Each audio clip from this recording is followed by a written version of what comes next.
Hello শিক্ষার্থীরা, welcome to school of merit. School of মেরিটের YouTube চ্যানেলে চেনা অচেনা সকলকে স্বাগত জানাচ্ছি। আজকের ক্লাসে আমি আলোচনা করব ত্রিপুরা ইউনিভার্সিটির আন্ডারে তোমরা এই বছর যারা বিএস 6 সেমিস্টারে পড়াশোনা করছো, তোমাদের সফট স্টাডি কোর্সগুলোর মধ্যে একটি সাবজেক্ট যেটি হচ্ছে human rights and gender studies, তার উপরে। তো তার আগে তোমরা যারা যারা আমার এই ইউটিউব চ্যানেলে নতুন আছো, অবশ্যই চ্যানেলটিকে সাবস্ক্রাইব করে দেবে, তাহলে নতুন ভিডিওগুলো সবার আগে তুমি পেয়ে যাবে। তো তোমাদের যে human rights and gender studies এই সাবজেক্টটি রয়েছে, এই সাবজেক্টটির মধ্যে মোট 4টি ইউনিট থাকবে, যেখানে প্রত্যেকটা ইউনিট থেকে 20টা করে এমসিকিউ পরীক্ষাতে আসবে। তো ফার্স্ট যে ইউনিটটা রয়েছে, যে ফার্স্ট ইউনিটের উপরে আমি আজকে আলোচনা করব। তো ফার্স্ট ইউনিটের অন্তর্গত ছোট ছোট যে টপিকগুলো রয়েছে, সবগুলোর উপরেই আমি সামগ্রিকভাবে আজকে কথা বলবো, এবং ফার্স্ট ইউনিট সম্পর্কে তোমাদের এমন একটা ধারণা দেব, যদি মনোযোগ দিয়ে ক্লাসটিকে দেখো, তাহলে ফার্স্ট ইউনিট থেকে তোমাদের যে যে এমসিকিউ গুলো পরীক্ষাতে আসবে, অবশ্যই তোমরা সেগুলো আনসার করতে পারবে। তো ফার্স্ট ইউনিটে তোমাদের প্রথম যে টপিকটা রয়েছে, সেটা হচ্ছে meaning and concept of human rights. অর্থাৎ হিউম্যান রাইটস মানে হচ্ছে মানবাধিকার, মিনিং মানে হচ্ছে অর্থ, অর্থাৎ মানবাধিকারের অর্থ এবং ধারণা। তো আমরা এই মানবাধিকার সম্পর্কে তোমাদেরকে একটা সংক্ষিপ্ত ধারণা দেব। তো মানবাধিকার শব্দটা হচ্ছে এমন কিছু মৌলিক অধিকার যা একজন মানুষ কেবলমাত্র মানুষ হওয়ার কারণেই পেয়ে থাকে। অর্থাৎ আমরা যারা মানুষ, আমরা জন্মগতভাবেই এই অধিকারগুলো আমরা পাই, এবং এই অধিকারগুলো আমরা ভোগ করি, এবং আমাদের প্রত্যেকের জীবন ধারণের জন্য এই অধিকারগুলো অপরিহার্য। এগুলি হচ্ছে মানব অধিকার। তো এই অধিকারগুলো জন্মসূত্রে অর্জিত হয়, এবং এগুলো কাউকে দেওয়া বা কেড়ে নেওয়া যায় না। আমি যেমন আমার অধিকার অন্য কাউকে দিতে পারবো না, বা অন্য কারোর কাছ থেকেও আমি এই অধিকারগুলো ছিনিয়ে নিতে পারবো না বা কেড়ে নিতে পারবো না। যেমন উদাহরণ হিসেবে বাঁচার অধিকার, যে আমার বাঁচার অধিকার আমি অন্য কাউকে দিতে পারবো না, বা অন্য কারোর বাঁচার অধিকারও আমি ছিনিয়ে নিতে পারবো না। যদি আমি ছিনিয়ে নেওয়ার চেষ্টা করি, সেটা হবে মানবাধিকারকে লঙ্ঘন করা, মানবাধিকারকে ভেঙে দেওয়া, এবং তার জন্য কিন্তু আমাকে অবশ্যই শাস্তি ভোগ করতে হবে। তো এই বাঁচার অধিকার বা বেঁচে থাকার অধিকার, যেটা হচ্ছে রাইট টু লাইফ ইংরেজিতে আমরা বলে থাকি।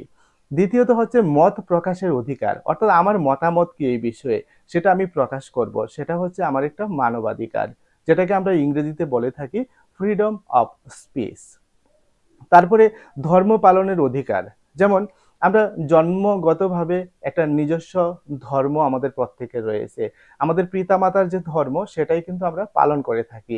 বা আমি যদি মনে করি আমি আমার ধর্মটাকে পরিবর্তন করে অন্য কোনো ধর্মে আমি ধর্মান্তরিত হব, সেটাও আমি করতে পারবো, এবং এই ক্ষেত্রে আমার স্বাধীনতা থাকবে, যেটা হচ্ছে ফ্রিডম অফ রিলিজিয়ন।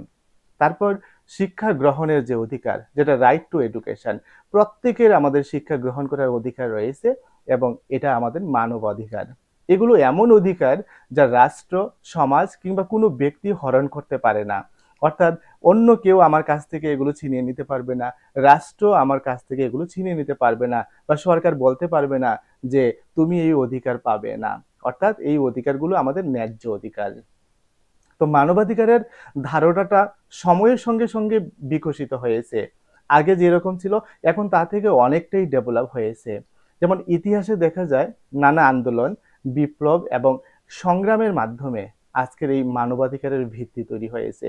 অর্থাৎ আমরা বর্তমানে যে মানবাধিকারগুলো নিয়ে কথা বলি, যেগুলো প্রাসঙ্গিক, এগুলো একটা ধারাবাহিক ইতিহাস রয়েছে, যেগুলো বিবর্তনের মাধ্যমে আজকে আমরা মানবাধিকারকে একটা নতুন রূপে কিন্তু আমরা দেখতে পাচ্ছি। তো মানবাধিকারের কিছু মূল বৈশিষ্ট্য রয়েছে। যেমন 1 নম্বর বৈশিষ্ট্য হচ্ছে সর্বজনীনতা, যেটাকে আমরা ইংরেজিতে বলে থাকি ইউনিভার্সালিটি। তো এই সর্বজনীনতার বিষয়টা কি, সব মানুষের জন্য একই রকম অধিকার প্রযোজ্য।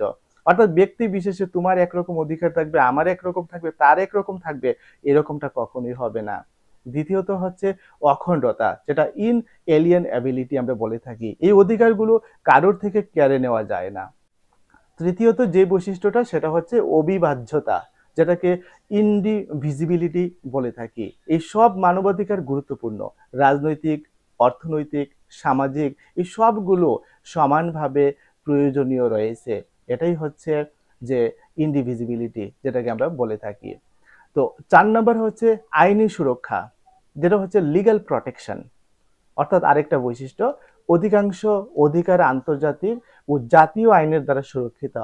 অর্থাৎ আমার দেশের কিছু আইন রয়েছে, এমনকি আন্তর্জাতিক আইন রয়েছে, যে আইনগুলোর দ্বারা আমার এই অধিকারগুলো সুরক্ষিত থাকবে, নিশ্চিত থাকবে। 1948 সালে জাতিসংঘের নাম আমরা প্রত্যেকেই জানি, যে universal declaration of human rights, যেটা হচ্ছে মানবাধিকারের বিশ্ব ঘোষণাপত্র, এটা প্রণয়ন করে, যা মানবাধিকারের একটা মৌলিক দলিল হিসেবে আমরা সবাই জানি। এতে মোট 30টি ধারা আছে। কয়টি ধারা? 30টি, যা বিশ্বের সব মানুষের অধিকার নিশ্চিত করার লক্ষ্য নিয়ে তৈরি হয়েছে। এটার উপর তোমাদের একটা কোশ্চেন অবশ্যই পরীক্ষাতে আসবে, যে ইউনিভার্সাল ডিক্লারেশন অফ হিউম্যান রাইটসে মোট আর্টিকেল বা ধারা কয়টা রয়েছে? 30টি আর্টিকেল রয়েছে। এটা প্রত্যেকে তোমরা মনে রাখার চেষ্টা করবে। তো মানবাধিকার কেবল আইনগত বিষয় নয়, এটি মানবতার ভিত্তি। যেমন একজন মানুষ যেন সম্মান, স্বাধীনতা এবং নিরাপত্তার সাথে বাঁচতে পারে, সেটি মানবাধিকারের মূল লক্ষ্য। এটাকে নিশ্চিত করাই হচ্ছে মানবাধিকারের মূল উদ্দেশ্য। এবার আমরা এই মানবাধিকারগুলোকে ক্লাসিফিকেশন করব। এটা আমাদের সিলেবাসে রয়েছে আরেকটা টপিক, যে ক্লাসিফিকেশন অফ রাইটস। এবং এই ক্লাসিফিকেশন অফ রাইটস এর মধ্যে যেটা আমাদের সিলেবাসে দিয়েছে, natural, moral and legal rights, অর্থাৎ বলে দিয়েছে যে আমরা কিভাবে এই মানবাধিকারকে ক্লাসিফিকেশন করব সিলেবাস অনুসারে। তো এই অধিকারের শ্রেণীবিভাগ, যেটাকে প্রাকৃতিক, নৈতিক এবং আইনগত অধিকার হিসেবে আমাদের সিলেবাসে দেওয়া হয়েছে, তার উপরে আমি এখন সংক্ষিপ্ত ধারণা দিচ্ছি তোমাদের। যেমন মানুষ সমাজে বসবাস করে কিছু অধিকার নিয়ে, কিন্তু সব অধিকার কিন্তু একরকম নয়। আমরা এই অধিকারগুলোকে তাদের উৎস এবং বৈশিষ্ট্য অনুসারে বিভিন্ন শ্রেণীতে ভাগ করতে পারি। আমাদের সিলেবাসে যে ভাগগুলো দেওয়া হয়েছে, সেগুলোর মধ্যে একটা ভাগ হচ্ছে প্রাকৃতিক অধিকার, যেটাকে বলা হয় ন্যাচারাল রাইটস। দ্বিতীয়ত যে অধিকারটার কথা বলা হয়েছে সেটা হচ্ছে নৈতিক অধিকার, যেটা হচ্ছে মোরাল রাইটস। এবং আরেকটা অধিকার যেটা আইনগত অধিকার, যেটাকে আমরা ইংরেজিতে বলে থাকি লিগ্যাল রাইটস। তো প্রাকৃতিক অধিকার হলো সেই অধিকার যা মানুষ জন্মসূত্রে পায়।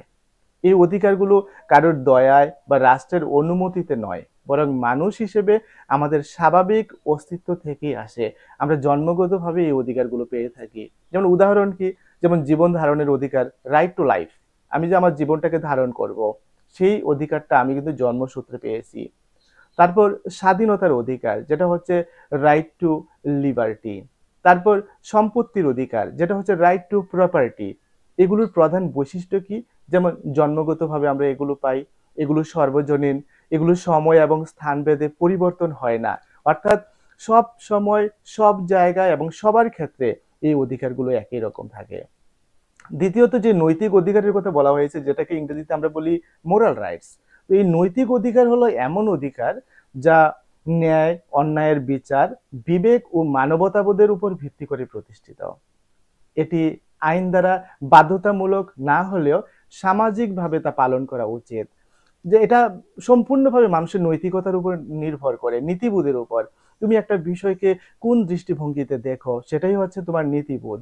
কেউ আছে যে সমাজের মধ্যে সবসময় একটা ভালো কাজ করে যায়, এটা কিন্তু তার নৈতিকতা বোধ থেকে সে এটা করে। আবার কেউ কেউ আছে সব সময় নানান রকম অশান্তিমূলক কাজগুলো করতে পছন্দ করে বা ওই ধরনের কাজগুলোই করে। এটাও কিন্তু তার যে নৈতিকতা বোধ, এটার উপরে ভিত্তি করেই কিন্তু এই কাজগুলো পরিচালিত হয়। তো উদাহরণ হিসেবে আমরা বলতে পারি, যেমন শ্রদ্ধা পাওয়ার অধিকার। যেমন কেউ যদি আমাকে শ্রদ্ধা করে, সম্মান করে, তার অর্থ হচ্ছে সে তার নৈতিকতা বোধ থেকে কিন্তু সে কাজটা আমার উপর সে প্রয়োগ করছে। পাশাপাশি সত্য বলা এবং প্রতিশ্রুতি রক্ষার অধিকার। আমি যদি সত্য কথা বলি, আমি যদি কাউকে কোনো কথা দিয়ে কথা রাখার চেষ্টা করি, প্রতিশ্রুতি রাখার চেষ্টা করি, ওইগুলো কিন্তু আমার কি আমার নৈতিকতা বোধ। তারপর সাহায্য চাওয়ার অধিকার। কারোর কাছ থেকে যদি আমি সাহায্য চাওয়াই, সে সাহায্য চাওয়ার অধিকারটাও এই অধিকারের মধ্যে পড়বে। এগুলোর প্রধান কিছু বৈশিষ্ট্য আছে, যেমন নৈতিকতার ভিত্তিতে গঠিত হয় এগুলো। অর্থাৎ এই অধিকারগুলো প্রত্যেকটা মানুষের নীতিবোধের উপর ভিত্তি করেই তৈরি হয়। গতভাবে এগুলো বাধ্যতামূলক নয়। অর্থাৎ এগুলো যে তুমি অন্য কারোর কাছ থেকে পাবে বা তুমি আর অন্য কারোর উপর প্রয়োগ করতে হবে, তোমার নীতিবোধ দেখাতে হবে, এই বিষয়ে আইন তোমাকে বাধ্য করবে না। তোমার ইচ্ছে হলে তুমি অপরকে সাহায্য করবে, অপরকে সম্মান করবে, শ্রদ্ধা করবে, ভালো কাজ করবে। পুরোটাই হচ্ছে তোমার নৈতিকতা বোধের উপর। এগুলোর উপর নির্ভর করবে তোমার ব্যক্তিত্ব, তুমি কিরকম মানুষ হিসেবে সমাজে বসবাস করছো। পাশাপাশি সামাজিক সম্পর্ক টিকিয়ে রাখতে এইগুলো খুবই গুরুত্বপূর্ণ। এবার চলো আমরা কথা বলি আইনগত অধিকার যেগুলো, যেমন লিগাল রাইটস। তো আইনগত অধিকার হলো সেই অধিকার যা রাষ্ট্রের সংবিধান বা আইন দ্বারা স্বীকৃত এবং রক্ষিত, অর্থাৎ আইন বা সংবিধান দ্বারা এগুলো স্বীকৃত এবং এগুলো রক্ষা করা হয় আইনের মাধ্যমেই। এই অধিকার লঙ্ঘন করলে শাস্তি বা প্রতিকার পাওয়া যায়। উদাহরণ যেমন ভোটাধিকার, প্রত্যেকটা মানুষের ভোট দেওয়ার যে অধিকারটা রয়েছে সেটা হচ্ছে ভোটাধিকার। শিক্ষার অধিকার, রাইট টু এডুকেশন যেটা। তারপর কর্মসংস্থানের যে অধিকার, রাইট টু এমপ্লয়মেন্ট। এগুলোর প্রধান বৈশিষ্ট্য কি? যেমন এগুলোর বৈশিষ্ট্যের মধ্যে আমরা বলতে পারি এগুলো রাষ্ট্র দ্বারা স্বীকৃত, অর্থাৎ রাষ্ট্রই এগুলোর স্বীকৃতি দেয়। আদালতের মাধ্যমে প্রতিকারযোগ্য, অর্থাৎ এই অধিকারগুলো লঙ্ঘিত হলে এই অধিকারগুলোর সম্পর্কিত বিষয়ে আমরা বিচার পেতে পারি।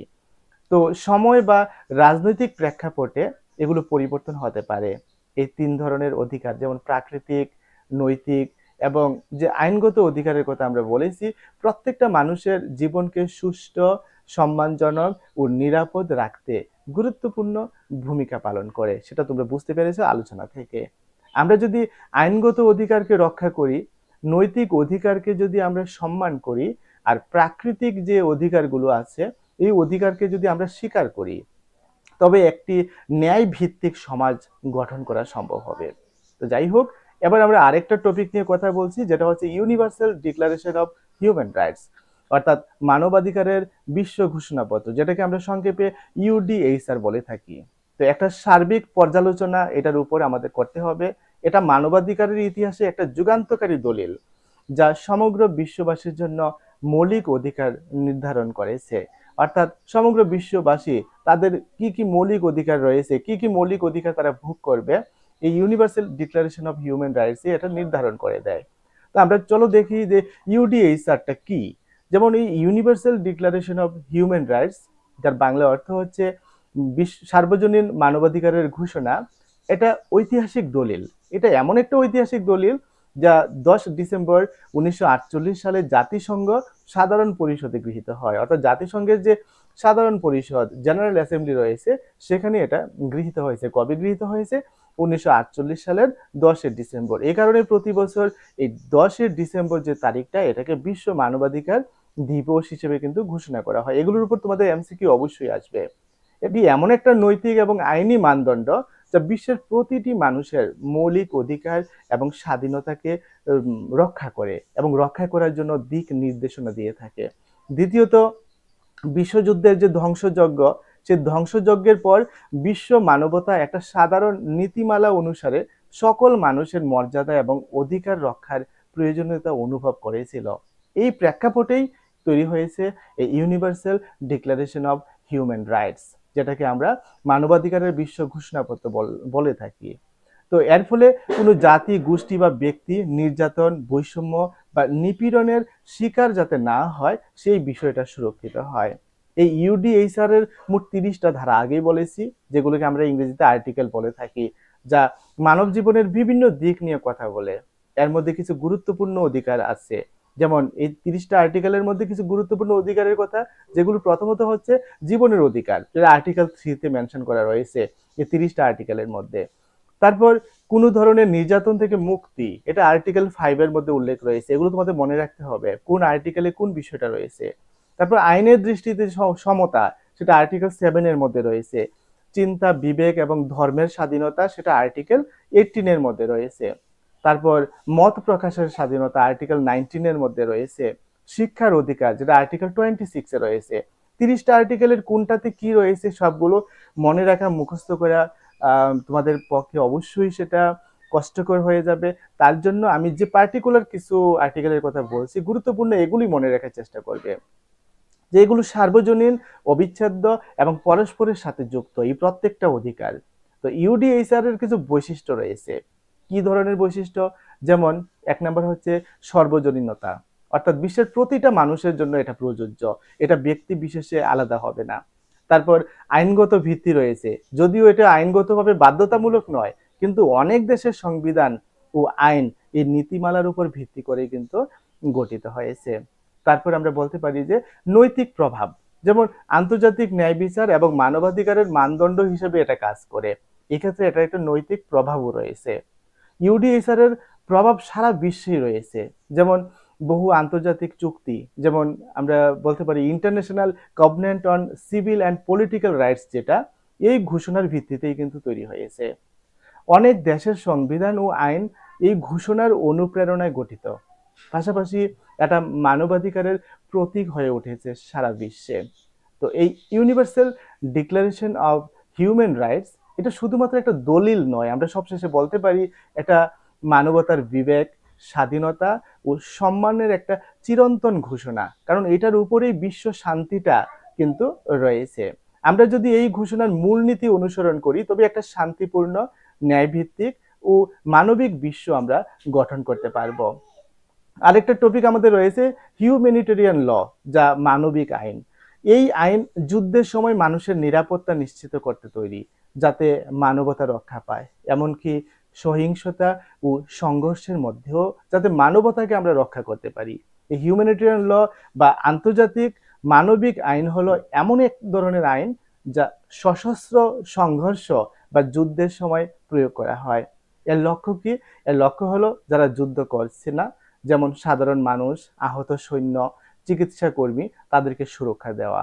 পাশাপাশি যুদ্ধের পদ্ধতি এবং অস্ত্রের ব্যবহার সীমিত করা।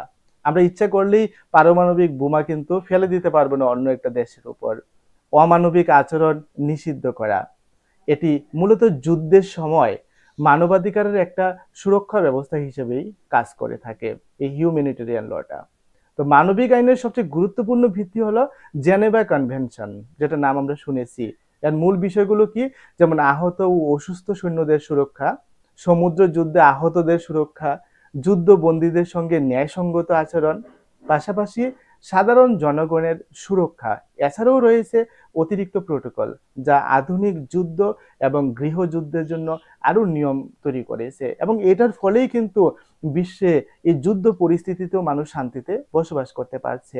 মানবিক আইনের মৌলিক কিছু নীতি রয়েছে, যেমন এক নাম্বার কি? বৈষম্যহীনতা, যেটাকে আমরা ইংরেজিতে বলে থাকি নন ডিসক্রিমিনেশন। জাতি, ধর্ম, লিঙ্গ বা মতাদর্শের ভিত্তিতে পার্থক্য করা যাবে না এই অনুসারে। দ্বিতীয়ত, মানবতা, হিউম্যানিটি। অপ্রয়োজনীয় কষ্ট ও নিষ্ঠুরতা পরিহার করতে হবে। 3 নাম্বার কি? সামঞ্জস্যতা। যেমন সামঞ্জস্যতার ব্যাপারটা কি?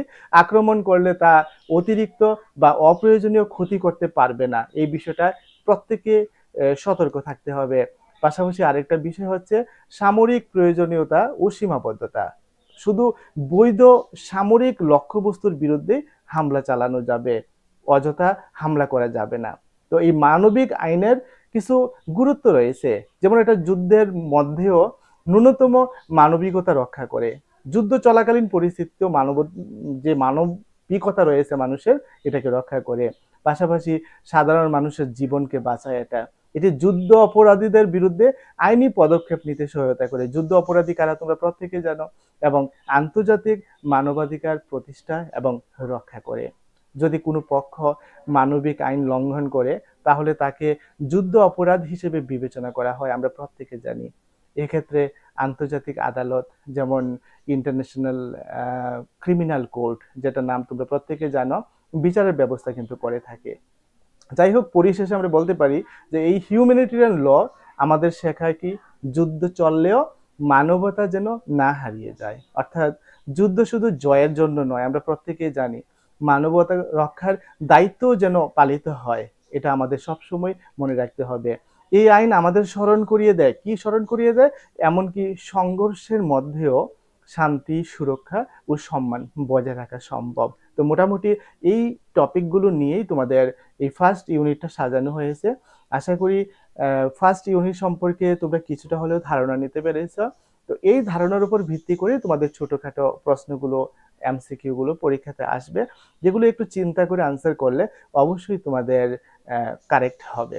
তো আশা রাখছি যে নেক্সট ক্লাসগুলো তোমরা এইভাবে ধারাবাহিকভাবে দেখে যাবে, তাহলে এই হিউম্যান রাইটস এবং জেন্ডার স্টাডিজের সবগুলো ইউনিট সম্পর্কে তোমরা সম্পূর্ণ ধারণা নিয়ে পরীক্ষার জন্য প্রস্তুতি নিতে পারবে, এবং পরীক্ষাতে অবশ্যই 100% তোমরা সঠিক আনসার করতে পারবে।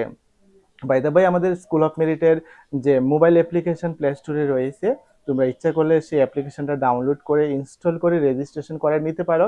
তাহলে তোমাদের যে সব স্টাডি কোর্সের প্রত্যেকটা সাবজেক্টেরই এখানে আনসার দেওয়া রয়েছে, এবং সেই আনসারগুলো খুবই সাবলীল আনসার, যেগুলো পড়লে তোমরা 100% অ্যাকুরেট আনসার করতে পারবে পরীক্ষাতে।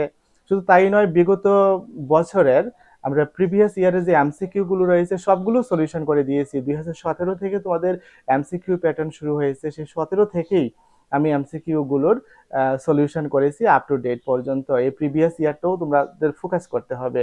যদি প্রিভিয়াস ইয়ারটা ভালো করে ফোকাস করো, পাশাপাশি ইউনিট বেসড আমি যে এমসিকিউ গুলো দিয়েছি মোবাইল অ্যাপের মধ্যে, সেগুলো যদি তোমরা স্টাডি করো, আর এগুলো স্টাডি করার জন্য আমাদের স্কুল অফ মেরিটের রুটিন অনুসারে তোমরা পড়াশোনা করতে পারো। যেমন স্কুল অফ মেরিটের মোবাইল অ্যাপ্লিকেশনের রুটিন অনুসারে প্রতিদিন পড়া দেওয়া এবং রাতে পরীক্ষা নেওয়া, মোবাইল অ্যাপের মাধ্যমে ওএমআর শিটে পরীক্ষা নেওয়ার ব্যবস্থাটা রয়েছে। যদি এই রুটিনে তোমরা এসে পড়াশোনা করতে চাও, তাহলে অবশ্যই প্লে স্টোর থেকে স্কুল অফ মেরিট মোবাইল অ্যাপটি ইনস্টল করে নিও। আর কোনো রকম অসুবিধা হলে আমার সাথে স্ক্রিনে দেওয়া মোবাইল নম্বরে যোগাযোগ করে নিও। প্রত্যেকে ভালো থাকবে, সুস্থ থাকবে, দেখা হবে আগামী ক্লাসে।